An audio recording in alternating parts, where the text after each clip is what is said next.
It's a lovely summer's day, but pretty soon the nights will draw in and it'll start getting cold again. It's already very nearly June and my fireplace has had it, so I decided to take an old gas bottle. It's a butane bottle, drain all the gas out of it and have a go at making one of these wood burners. So this is kind of part one, but the actual series of videos is going to take a while because I don't need this really till the weather gets cold. I'm just making a start, and the first thing to do, of course, is make sure that all the gas is out of there. So let's pop it off a minute. So we've got this old butane regulator, which has kind of had it, and I don't use it in the house anymore or in anything really important, but it does still work. And I put it on this last night, turned that, there was a grand hissing noise, and all the gas, I hope, drained out, because what I then did was I stood it upside down, because butane is heavier than air. So it's quite important to have it upside down to make sure it's all gone. There is still a very slight smell of gas, but I'm convinced there's no pressure and it's not going to be getting hot yet. It's just a question now of getting the valve out, because once the valve's out we can get all this stuff out of the way, and then it should be fine to we can fill it up with water, then we should be fine. We can actually use cutting tools on it, that kind of thing, make ourselves a stove. Right, all I really know about this, because I've never done one myself before, is that it is very, very difficult to move this valve in the first place. It's on a tapered thread, which gives it an extraordinarily tight fit. Now what I've got set up here isn't really going to do the whole job, but I'm hoping it might allow me to loosen it a little bit if I can find a good place to hammer on this clamp.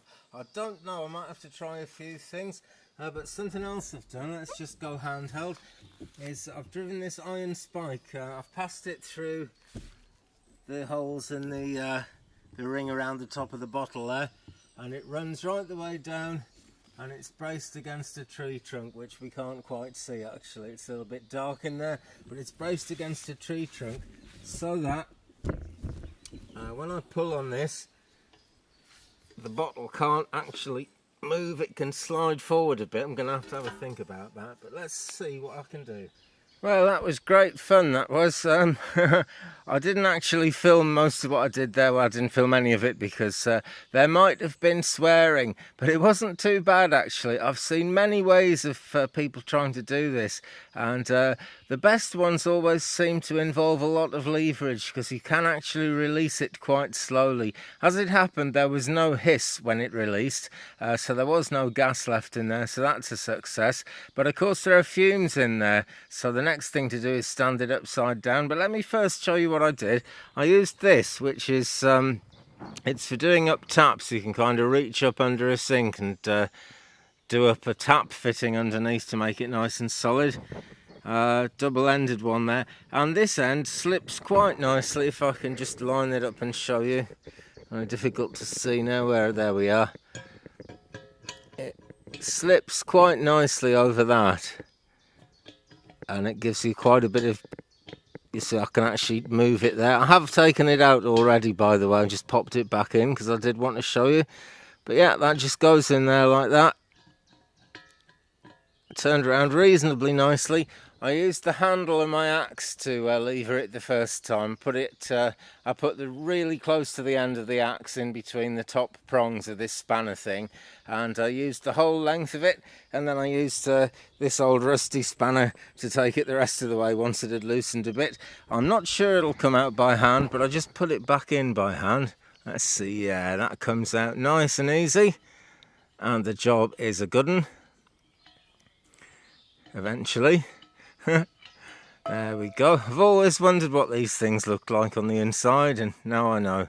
Outside, inside, and that bit that I very naughtily poked the red cap off, but that's what's underneath the red cap thing there. Great. Okay, and there's all the other stuff I had to break off. It's well worth getting all that off first, then you can see what you're doing. And I think the star of the show in terms of this method really is this metal bar, which I can't get far enough. Oh yes I can, there, we've just got the end in there. That metal bar was very expensive, but it's a very useful thing actually in the country life. I use it for propping the chicken run door shut. I've got a piece of log there now at the moment. When it's not doing anything else, but it's solid iron and it weighs quite a lot. It's not that easy to pick up, but you can make fantastic deep fence post holes with it really quickly. So I just jammed that between, let's see, that there's a hole around the back here which is kind of difficult. Oh no, there we go, that hole there, and it runs through and comes out of this hand hole there, and that really jams against the ground and stops it moving. As I showed you before, the first thing I tried with this was bracing it against a tree, but that certainly didn't work. Anyway, the great thing is, look, that hole, that is what I've been waiting for. So let's do something with this bottle now and stand it up.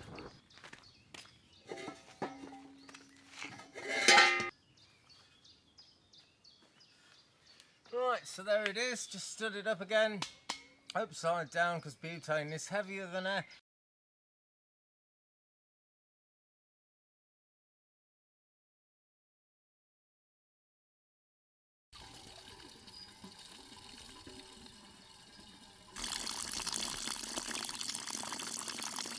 And now we can be sure it's full, so there we are. That is just about the end of part 1 of the gas bottle wood burning stove thing.